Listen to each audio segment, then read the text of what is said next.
up high. Okay, Upper Egypt is actually lower when you're looking at a map. But because it flows, this is actually considered Lower Egypt, and this is considered Upper Egypt. So think about that in your heads. When I say Lower Egypt, just remember to flip it. Lower Egypt is actually the top, closer to the Mediterranean Sea. Upper Egypt, okay, is lower. Upper Egypt is here because they're further up on the Nile.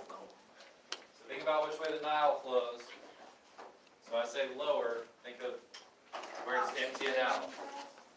Does that make sense, Jack? Yes? Good. KK? You have a question? Alright. So, ancient Egypt, 5000 BC, people began to settle near the Nile River in Egypt.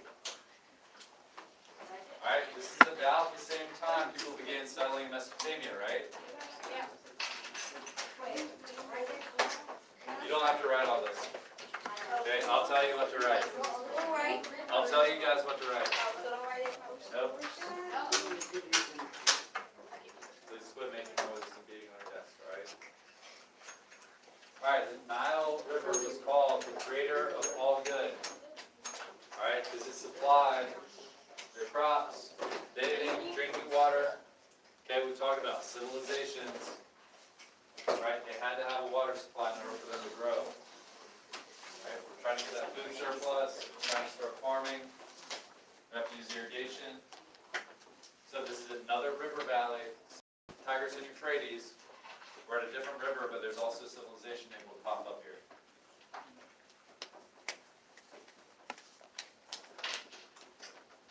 So, Egypt's surroundings kept it safe from invaders. That's what I want you to write down. Okay?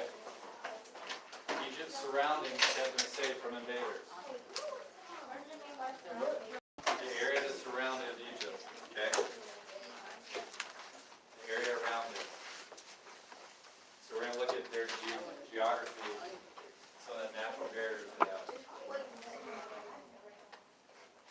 all you have to write. It's not too much. Okay?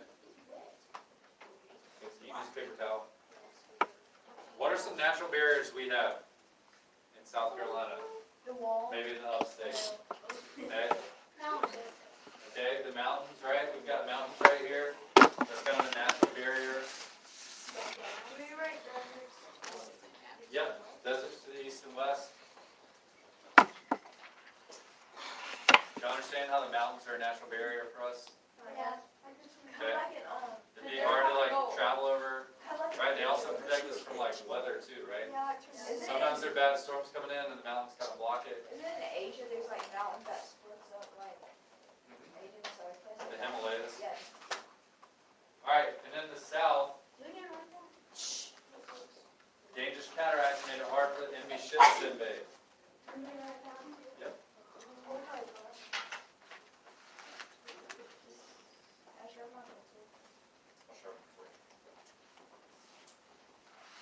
Remember, you don't have to write word for word. You can just say, there's a desert on the east and west, the south. Cataracts made it tough to travel, right? What are some ways people would attack you, right? If people are going to come attack you, back then, they didn't have planes, okay? So how are they going to attack you? Okay, ships are one, so via water. What's up? So just walking, right? Horse. So, either by land or by water, right?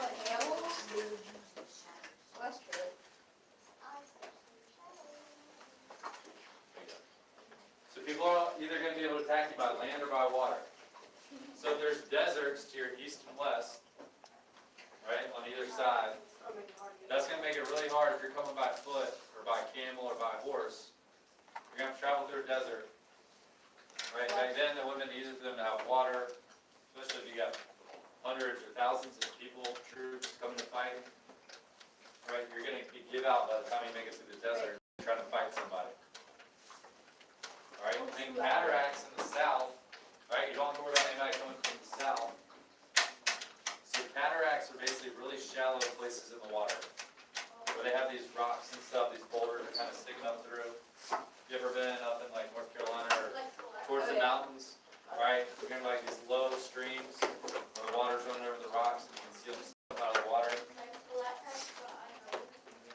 So, these cataracts would allow big ships, right? So with these bearing troops, they try to come up, and all of a sudden they run aground in shallow water. And then to the north, okay, where the Nile River is emptying out into the ocean, into the Mediterranean Sea. You don't have to write all this, just say, in the north there are marshes in the delta. It also made it hard for people to come in. You say in the north they had marshes. Okay, these are all characteristics that made it hard to be attacked or invaded. Nobody's going to come from our left to right, from our east and west, because there's deserts. They'll give out of energy, run out of water, food, whatever, before they can get to us. You can't come from the south, because the water's too shallow for the ships to get in. And they're not going to come from the north, because it's too marshy. Marshy looks like a lot of grass and muddy, and it's in, like the ships are busy and stuff, trying to navigate through there. I'll show you a picture of it to make more sense. It needs another second to write this down. Xavier, you writing this down? You need what? Okay. You should have let me know earlier instead of after we've already gone through this whole slide. Okay, you need to write this down too. Okay, get your sheet of paper out. Josiah, you writing this down? You need a pencil? Okay, you need to be writing.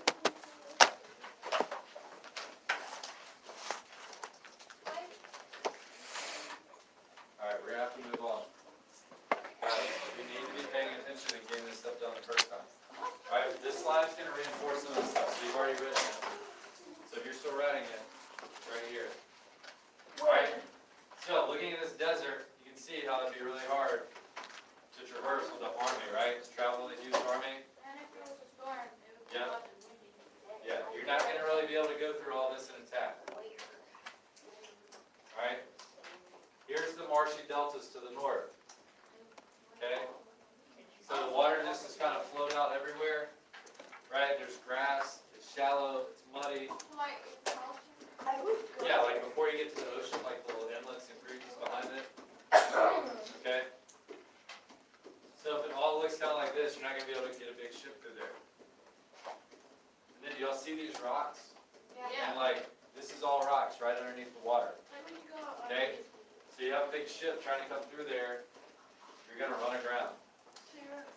Alright, so even if you made it close and start getting to the cataracts, whoever's defending the area is going to see you coming, and then you're going to be stuck, and you're going to be trying to get off your boat. It's not really a good plan for attack, right?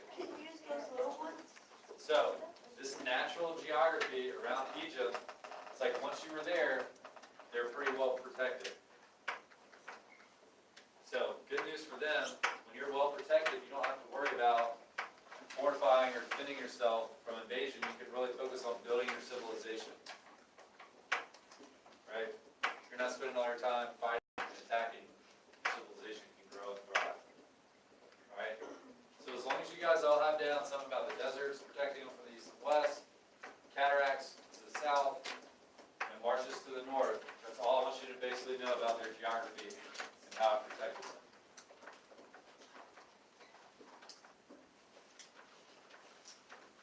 We're not going to watch that video right now, okay? Y'all want to watch the video? Alright, it's not that long. It's an hour. No, it's like 3 minutes.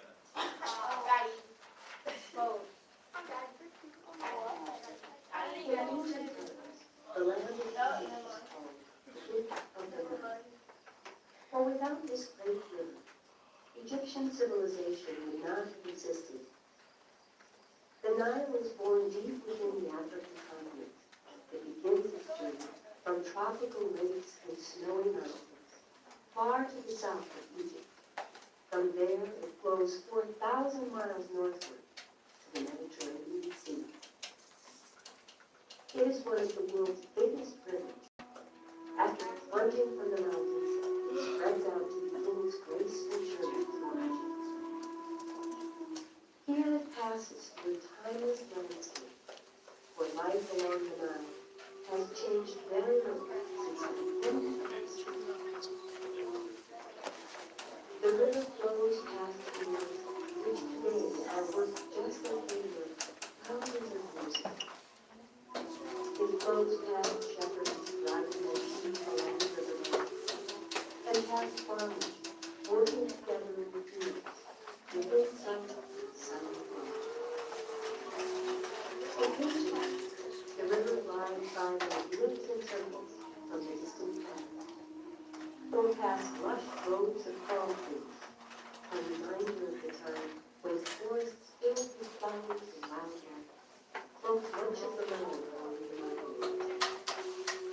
In ancient times, water lilies grew along the riverbank. Jack, The people living in the Nile Valley chose this beautiful flower she just close your Chromebooks, put them under your desk. Okay. That's what's going on right now. throughout its journey to the sea. Oh, The yeah. Nile actually flows through one desert called the Sahara. Guys, you shouldn't The get on your Sahara Chromebooks unless they give you extends for instructions. hundreds of miles across the north of Africa. It is difficult to travel through the Sahara.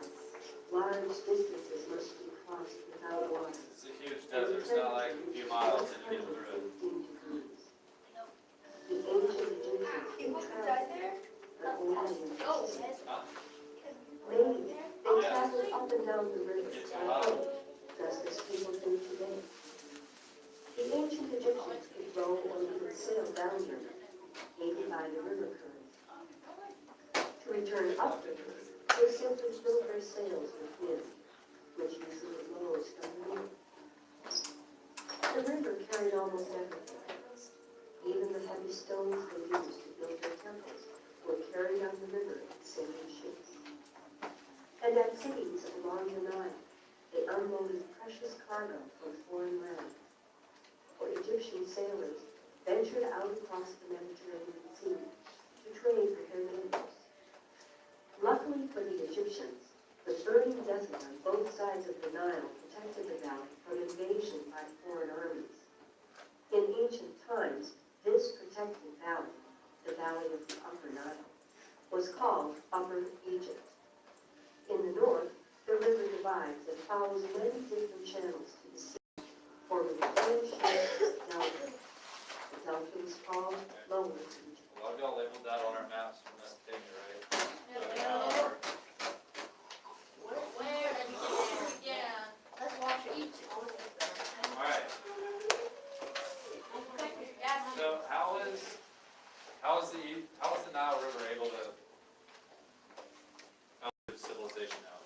What are some ways to be able to sincere? Okay, gave them drinking water, Jonathan? Travel, right? They're able to go up and down with their ships. Michael? Food? Yep, they get fish, right? It's a good source of food. Annabelle? It helps protect them from enemies and the river itself has a lot of like features and things like that that would stop boats and enemies. Exactly. So once you're in, right? You're well protected. But in order to get there, come and invade, those cataracts far to the south, right, would have protected invaders. Alright, so this is really a very ideal situation to settle and live in. Okay? If you had to go create your own civilization today, and you didn't have the resources to have a big army, right, this is probably a place you're going to pick, right? Because the land is protecting you for you. You're not having to worry about it. Alright, so if there's one thing you guys take away from the geography of Egypt, yes, there's deserts. Okay, yes, they have a water system that all these river valley civilizations have to have. Okay, but the main thing is the barriers of protection. Cataracts, marsh, desert. Okay? All natural barriers of protection. So, you don't have to write this. But the social classes in Egypt, they have upper class, right? Just like all these other classes, there's like an upper, middle, lower. We're going to see who fits into which one. Alright? They lived in elegant homes and estates along the Nile River. They had lush gardens and pools like filled with lilies, fish. I think I seen like a koi pond or something like that.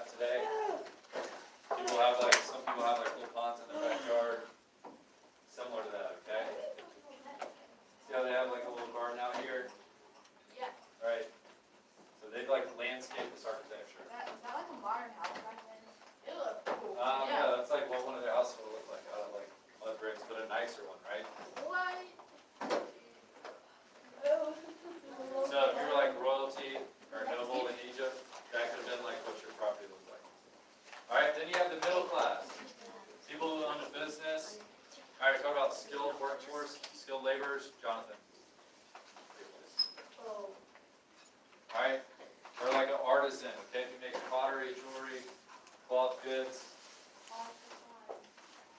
Alright, this might be something that you would have lived in. Alright, with the largest group, okay, remember, think about our pyramid. Right at the top, they're the highest, but they're also the smallest group. Okay, and at the bottom, as you work your way to the bottom, it's the largest number of people, but they're the lowest kind of on the totem pole, right? So the largest group are farmers and unskilled workers, or people who are enslaved. Alright? So the farmers, I've heard like a tenant farmer, right? You have to pay money to the person that owns the land and work it. So there was like, since it's a larger, couldn't they have like taken over? Yeah, so you would think that they could, but they do certain things to keep them underneath them. So they wouldn't guard them, they wouldn't have weapons and means to fight against them. So you have a few people with weapons can suppress a large group of people that don't have anything. Right. In the classes we have in knowledge. Okay? Alright, so they've been in one-room houses. The roof's made out of palm leaves. Y'all seen like the thatched roofs, right? They just kind of look like made out of straw. So they just have the working class at the very bottom. They're helping Egypt to grow. So here's the pyramid. This is what I want you to draw in your notebooks. Okay? Y'all did one of these for Mesopotamia, now we're going to do one for Egypt. I just want you to copy this down. Last 2 minutes of class. So you got Pharaoh at the top, right? Think about who's at the top of your Mesopotamian one. Right? So really similar, right? You don't have to draw pictures if you want to, you can. Okay, then you have your upper class, middle class.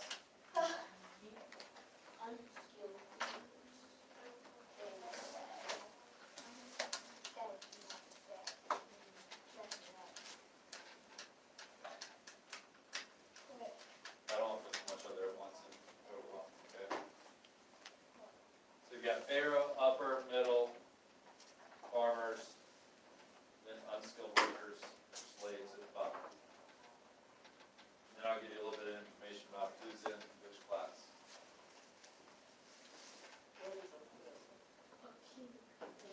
Supreme ruler. Oh.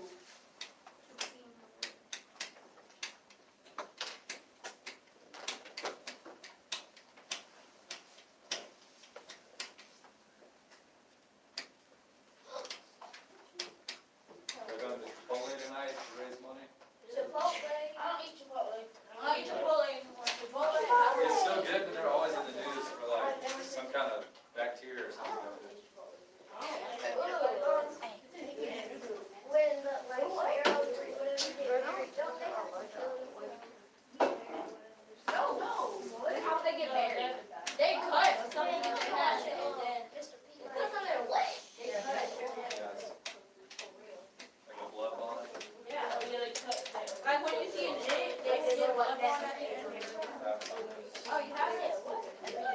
Alright guys, so let's stay on our pyramid. Once you've labeled the different classes, okay? There's 5 classes. At the top, Pharaoh is the supreme ruler. So if you just want to like write out to the side, supreme ruler, similar to a king. Alright? And they've been buried in a pyramid. That's my little like King Tut y'all mentioned earlier. Okay? Here's a Pharaoh. They found his whole tomb intact. Yep. We'll talk more about mummies later in the week.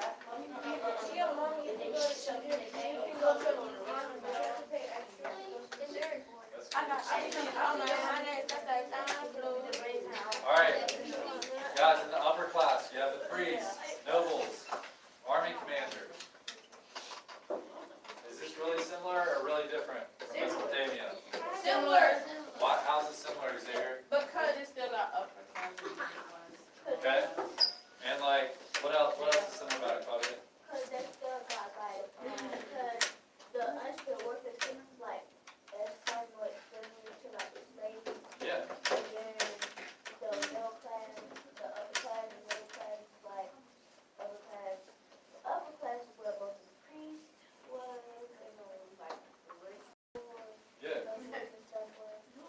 So, right, you basically, if this was Mesopotamia or Sidon, you got a king at the top, all by himself. Your upper class is the priests, okay? They really valued the gods, right? The priests are communicating with the gods. The priests who are out there, army commanders, because they got to protect themselves, right? They have these natural barriers, but that doesn't mean they're immune from people attacking them. So they still need to be prepared in case somebody does. So if the Pharaoh wanted to get married, who would he marry? Somebody in the upper class or Yes. You would have normally married somebody else from the upper class. Alright? What about Narmer, right? How was Narmer able to unite the upper and lower parts of Egypt? Do y'all remember? No, but. So he actually married somebody, he married the daughter of one of the kings from lower Egypt. Okay? So a lot of times that's what these families would do in order to create alliances, is you'd marry somebody from the other family, and that showed that you're going to protect them, that you're in an agreement, okay? You marry their daughter, right? You are in an alliance together now. Yes. Okay?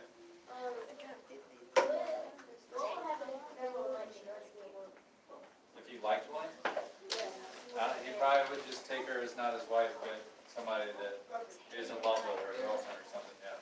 Alright? You might have multiple wives and stuff. Alright. Alright guys, we got like 1 minute. Alright, in this middle class, you'd have like the scribes, merchants, traders, okay? Off to the side, you should be writing scribes, merchants, traders.